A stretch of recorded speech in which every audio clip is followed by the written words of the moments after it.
অনেকেই লাস্ট ডেটে যে কোনো কাজ করতে পছন্দ করেন আমার মতো। তো যারা জানুয়ারি 15 তারিখের জন্য ওয়েট করছেন ডেডলাইনের জন্য সুইডেনে মাস্টার্সে অ্যাপ্লিকেশনের ব্যাপারে, তো তারা হচ্ছে এবং কনফিউশনে আছেন। তো আজকের এই ভিডিওতে খুবই সংক্ষিপ্তভাবে আমি আপনাদের নিজে নিজে কিভাবে অ্যাপ্লিকেশনটা করবেন সেই প্রসেসটা আমি আপনাদেরকে দেখাবো কম্পিউটার স্ক্রিনের মাধ্যমে। তো এই কাজটা খুবই ইজি এবং আপনি শুরু থেকে শেষ পর্যন্ত কিভাবে করবেন এবং কি কি ডকুমেন্টস এখানে আপলোড দিতে হবে সেগুলো আমি যেভাবে করেছিলাম সেটা আপনাদেরকে যদি দেখাই, আপনি খুবই ইজিলি নিজেই করতে পারবেন। এবং এইটা যদি অ্যাপ্লিকেশনটা আপনি নিজে যখন করবেন আরো বেশি কনফিডেন্ট হয়ে যাবেন, পরবর্তীতে ভিসা অ্যাপ্লিকেশন বা আপনার আসা পর্যন্ত সব কাজগুলো আপনি নিজেই কমপ্লিট করতে পারবেন। তো আর কথা না বাড়িয়ে চলেন কম্পিউটার স্ক্রিনে চলে যাই এবং আপনাদেরকে শুরু থেকে শেষ পর্যন্ত প্রসেসটা আমি একদম প্র্যাকটিক্যালি দেখাই, যার মাধ্যমে আপনি ক্লিয়ার হয়ে যাবেন। সুইডেনে অ্যাপ্লিকেশনের শুরুতে আপনাদেরকে এবং অ্যাপ্লিকেশনের যাবতীয় তথ্য পাওয়ার জন্য প্রথমেই এই ওয়েবসাইটে আসতে হবে, universityadmission.se। এই ওয়েবসাইটের মাধ্যমে সুইডেনে পড়াশোনা অ্যাপ্লিকেশন থেকে শুরু করে এই সংক্রান্ত যে কাজগুলো সেগুলো হচ্ছে আপনি কমপ্লিট করতে পারবেন। এখানে লগ ইন করলেই প্রথমে এই ওয়েবসাইট ভিজিট করলে ফার্স্টে আপনার এইরকম একটা ইন্টারফেস আসবে। অ্যাপ্লিকেশনের আগে ফার্স্ট কাজ হচ্ছে আপনাদেরকে কোর্স সিলেক্ট করা, যে কোন কোর্স বা প্রোগ্রামে আপনি অ্যাপ্লাই করবেন। সেক্ষেত্রে প্রোগ্রাম সিলেকশনের জন্য এই জায়গায় আপনাকে সার্চ দিতে হবে। এখন আপনার যে ব্যাচেলর আছে সেই ব্যাচেলর অনুযায়ী আপনি হচ্ছে সার্চ করবেন যে কোন ফিল্ডে আপনি পড়াশোনা করতে চান। কিছু কিছু ক্ষেত্রে আপনার ফিল্ড আপনি চেঞ্জও করতে পারবেন এবং ইউরোপে দেখা যায় যে আপনার যেই স্পেসিফিক ব্যাচেলর সাবজেক্টে আপনি ব্যাচেলর কমপ্লিট করেছেন সেই রকম একদম এক্সাক্ট নাম না থাকলেও ওই রিলেটেড সাবজেক্ট চলে আসবে এবং সেই অনুযায়ী আপনি তখন আপনার পড়াশোনা শুরু করতে পারবেন। আমি যেমন হচ্ছে মার্কেটিং এ ব্যাচেলর কমপ্লিট করেছি। তো সেক্ষেত্রে আমি যদি এখানে মার্কেটিং লিখি, তাহলে এখানে সার্চ বাটনে ক্লিক করলে চলে আসবে যে কোন কোন ইউনিভার্সিটি আমাদের সুইডেনে মার্কেটিং এ মাস্টার্স করে থাকে এবং ইভেন কোর্সও করে থাকে। এই যে 7.5 ক্রেডিট, এটা হচ্ছে একটা কোর্সের নাম। আর টোটাল প্রোগ্রাম যদি বলি যে মাস্টার্স প্রোগ্রাম, এই যে এখানে মার্কেটিং মাস্টার প্রোগ্রাম, এটা হচ্ছে লিনিয়াস ইউনিভার্সিটি। তো এইরকম যেই যেই ইউনিভার্সিটিগুলোতে আপনার এই প্রোগ্রামটা অফার করা হয় সেটার ডিটেল আপনি এখান থেকে পেয়ে যাবেন। যেমন হচ্ছে business management marketing Uppsala university. এবং এই সার্চ দেওয়ার পরে আপনার এখানে যদি শো মোডে আমরা ক্লিক করি তাহলে দেখতে পাবেন যে ওই ইউনিভার্সিটির ওই মাস্টার্সের জন্য আপনার টোটাল 2 বছরে কত টাকা খরচ করতে হবে। এখানে আমরা দেখতে পাচ্ছি যেমন এই এই ইউনিভার্সিটিতে যদি উপসালায় আপনি পড়াশোনা করেন তাহলে 2 বছর আপনাকে 2 লক্ষ সুইডিশ ক্রোনা টোটাল দিতে হবে। এবং প্রথম সেমিস্টারে মে মাসের আমাদের সময় ডেডলাইন ছিল মে মাসের 20 তারিখ। এর মধ্যে আপনাকে এই 50,000 ক্রোনা বাংলাদেশ থেকে সুইডেনে ট্রান্সফার করে সেটার প্রুফ দেখা সহ আপনার ভিসার জন্য অ্যাপ্লাই করতে হবে। আপনি এভাবে হচ্ছে আপনার সাবজেক্ট সিলেক্ট করতে পারবেন এবং এক্ষেত্রে যদি আপনি এখন দেখেন যে আপনার প্রাইমারিলি সার্চ দেওয়ার পরে 5-6টা প্রোগ্রাম আপনার মনে হচ্ছে যে এটা প্রথমে আপনি পেলেন, সেগুলো আপনি এভাবে হচ্ছে এখানে মাই সিলেকশনে ক্লিক করে আপনি সিলেক্ট করে রাখতে পারবেন। যে পরবর্তীতে আপনি যদি মাই সিলেকশনে যান তখন আপনি যে এটা পেয়ে যাবেন যে আপনি 5-6টা সাবজেক্ট আপনি প্রাইমারিলি সিলেক্ট করেছেন 5-6টা ইউনিভার্সিটিতে, বা একই ইউনিভার্সিটির বিভিন্ন প্রোগ্রাম হতে পারে। সেক্ষেত্রে তখন আপনি ওখান থেকে আবার পরে শর্টলিস্ট করে বাছাই করতে পারবেন যে কোনটা আপনার জন্য ভালো হবে। তো এটা গেল হচ্ছে আপনি মানে একদম প্রাইমারি ইনফরমেশন পাওয়ার জন্য এই ওয়েবসাইটে। এখানে আপনি শো মোডে গেলে আপনি এটা পেলেন যে টোটাল কত টাকা টিউশন ফি দিতে হবে এবং এটার হচ্ছে লোকেশনটা কোথায়, এই সংক্রান্ত ইনফরমেশন। এখন আপনি যদি চান যে আরো ডিটেল ওই ইউনিভার্সিটির ওয়েবসাইট পেজে যাব তখন আপনি হচ্ছে এই যে উপসালা ইউনিভার্সিটির, আমি যদি নিউ ট্যাবে ওপেন করি সেক্ষেত্রে ওই ইউনিভার্সিটির আমরা ওয়েবসাইটে চলে যাব। ওয়েবসাইটে গেলে এই যে উপসালা ইউনিভার্সিটি, এখানে আপনি হচ্ছে এই 2 বছরের মধ্যে কোন সেমিস্টারে কি কি কোর্স থাকবে থেকে শুরু করে এইটার যাবতীয় ডিটেল আপনার এখানে দেয়া থাকবে। এখন এই কোর্স সিলেকশনের ক্ষেত্রে আরেকটা গুরুত্বপূর্ণ বিষয় হচ্ছে এখানে এই যে যেমন 120 ক্রেডিট লেখা আছে। 120 ক্রেডিট মানে এটা 2 বছরের প্রোগ্রাম। হ্যাঁ, আপনি যখন সার্চ দিবেন এরকম দেখেন কিছু কিছু ক্ষেত্রে যে 30 ক্রেডিট আছে, এটা একটা সেমিস্টারের ব্যাপারে বলা হচ্ছে। 60 ক্রেডিট, নরমালি 60 ক্রেডিট এবং 120 ক্রেডিট, এই দুইটা ক্রেডিট অফার করা হয় এইভাবে। 60 ক্রেডিট মানে হচ্ছে 1 বছরের প্রোগ্রাম। 1 বছরের প্রোগ্রাম হলে অনেক প্রবলেম আছে, অনেকে এই ব্যাপার নিয়েও কোশ্চিন করেন যে 1 বছরের প্রোগ্রামে কি প্রবলেম। 1 বছরের প্রোগ্রাম হলে আপনার ভিসার মেয়াদ 1 বছর থাকবে, পরবর্তীতে আমার জানা মতে ভিসা ভিসা এক্সটেনশন করে না। যেমন হচ্ছে আপনার আমরা 2 বছর মাস্টার্স করার পরে আরো 1 বছর অ্যাপ্লাই করে এক্সটেন্ড করা যায় ভিসা, যে জব সার্চিং ভিসা নামে একটা অপশন থাকে, যে আপনি ওই 1 বছরের মধ্যে সুইডেনে যদি জব খুঁজে পান তখন আপনি জব শুরু করতে পারবেন বা ওয়ার্ক পারমিট ভিসায় যেতে পারবেন। বাট এই 60 ক্রেডিটের প্রোগ্রামে এই ব্যাপারটা অফারটা থাকে না। সেক্ষেত্রে অবশ্যই আপনাদেরকে খেয়াল করতে হবে যে 1 বছরের প্রোগ্রাম যেন অ্যাপ্লিকেশন না করেন। কারো যদি স্পেসিফিক্যালি পছন্দ না থাকে যে আমি হ্যাঁ 1 বছর পড়াশোনা করে সাথে সাথে আবার দেশে ব্যাক করব, সেটা ভিন্ন কথা। আর আরো প্রবলেম হচ্ছে 1 বছরের প্রোগ্রামে আপনি পার্সন নাম্বার পাবেন না। সুইডেনে আসার পরে এক্ষেত্রে আপনার একটা পার্সন নাম্বার দরকার হয়। যেই পার্সন নাম্বার না হলে আপনি অনেক কাজ, সব কাজের ক্ষেত্রেই পার্সন নাম্বারের দরকার হয়। ইভেন আপনি যদি পার্ট টাইম জব করতে চান, জবের ক্ষেত্রে আপনার অবশ্যই পার্সন নাম্বার লাগবে। তো যদি না হয় তখন এটা আপনি আরেকটা প্রবলেম ফেস করতে পারেন। তো এই বিষয়টা মাথায় রেখে প্রোগ্রাম সিলেক্ট করতে হবে। এখন আপনি ধরেন যে সব সিলেক্ট করে ফেললেন যে আমি কোন আপনি ৪ টা প্রোগ্রামে এপ্লাই করতে পারবেন।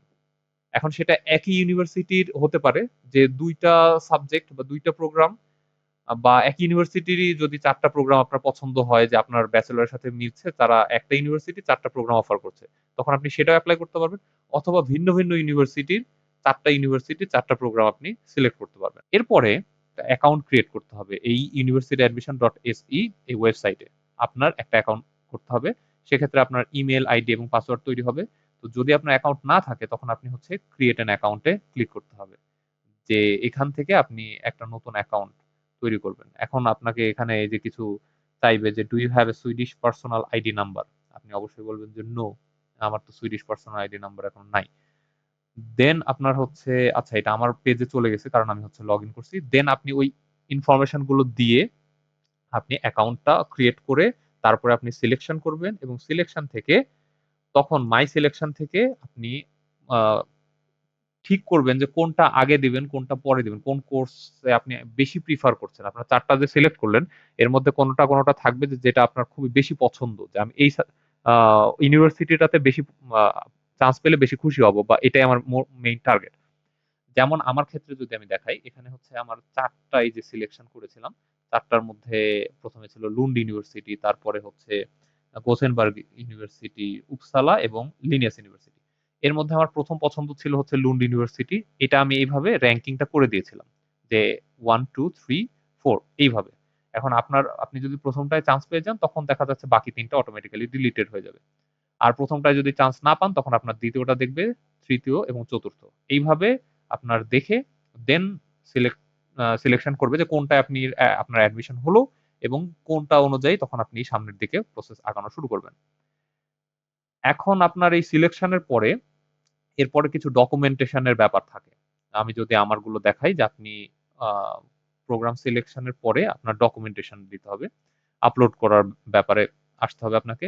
তো আপলোডিং এর ক্ষেত্রে ফার্স্ট এই হচ্ছে পাসপোর্ট আপলোড করতে হবে। যেহেতু আপনি বাইরে পড়াশোনা করতে আসবেন, আপনার জন্য পাসপোর্ট ম্যান্ডেটরি এবং পাসপোর্টের ক্ষেত্রে অবশ্যই আপনার নাম-টামের সাথে সার্টিফিকেট। বাইরের ক্ষেত্রে আপনার ন্যাশনাল আইডির চেয়ে বেশি ইম্পোর্টেন্ট হচ্ছে পাসপোর্ট। কারণ বাইরে সব জায়গায় পাসপোর্টই আপনার কাজে লাগবে। সেক্ষেত্রে আপনি খেয়াল করে রাখবেন যে আপনার পাসপোর্টের নামের সাথে আপনার সার্টিফিকেটের নামগুলোর যেন কোনো মিসম্যাচ না থাকে। যদি থাকে আগেই সমাধান করে নিয়ে আগানো ভালো হবে বা আগাতে হবে আপনাকে। এরপর আরো যে ডকুমেন্ট গুলো লাগবে যেমন হচ্ছে ব্যাচেলরের সার্টিফিকেট, ব্যাচেলরের ট্রান্সক্রিপ্ট, সিভি, এই যে ডকুমেন্ট এখানে সিভির জায়গায় রিকমেন্ডেশন, লেটার অফ রিকমেন্ডেশন চাইতে পারে বা অন্য কিছু চাইতে পারে। এখন আপনার ওইটা ডিপেন্ড করবে যে আপনি কোন ইউনিভার্সিটির কোন প্রোগ্রামে এপ্লাই করছেন সেটার উপরে। তারা যেটা চাইবে সেটা আপনাকে আপলোড করতে হবে। এইজন্য হচ্ছে আ আপনাদের সাজেশন থাকবে যে লেটার অফ রিকমেন্ডেশন আপনি যেখানে পড়াশোনা করেছেন সেখান থেকে আপনার প্রফেসরদের সাথে যাদের সঙ্গে আপনার আন্ডারস্ট্যান্ডিং ভালো আছে বা যাদের কাছ থেকে আপনি নিতে পারবেন, আগে লেটার অফ রিকমেন্ডেশন নিয়ে রেডি করে রাখবেন। এরপরে আপনার যে আমার জন্য সিভি, এইচএসসির সার্টিফিকেট ট্রান্সক্রিপ্ট আপলোড দিতে হয়েছিল এবং এরপরে হচ্ছে আইএলটিএস এর সার্টিফিকেট। এটাও আপনারা আগে এই সার্টিফিকেট যেগুলো আছে সেগুলো হচ্ছে স্ক্যান করে সুন্দরভাবে স্ক্যান করে পিডিএফ করে রাখবেন।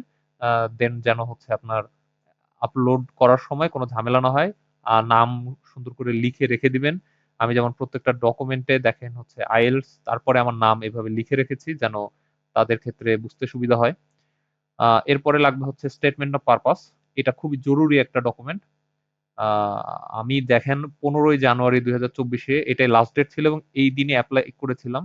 এই জন্য আমি 1 ঘন্টার মধ্যে এসওপি লিখে আপলোড দিতে হয়েছিল।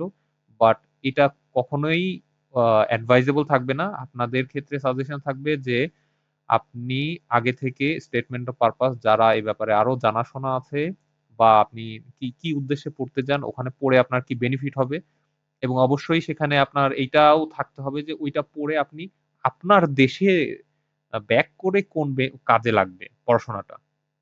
এটা কিন্তু কোনোভাবেই আপনার যদি প্রকাশ পায় যে আপনি সেটা ফিউচার প্ল্যান আপনার যেটাই থাকুক, যে আপনি হচ্ছে ওখানে পড়াশোনা করে অন্য কোথাও সেটা কাজে লাগবে, সেটা তারা প্রিফার করবে না এবং সেক্ষেত্রে আপনার প্রবলেম হবে, ভিসার ক্ষেত্রে প্রবলেম হবে।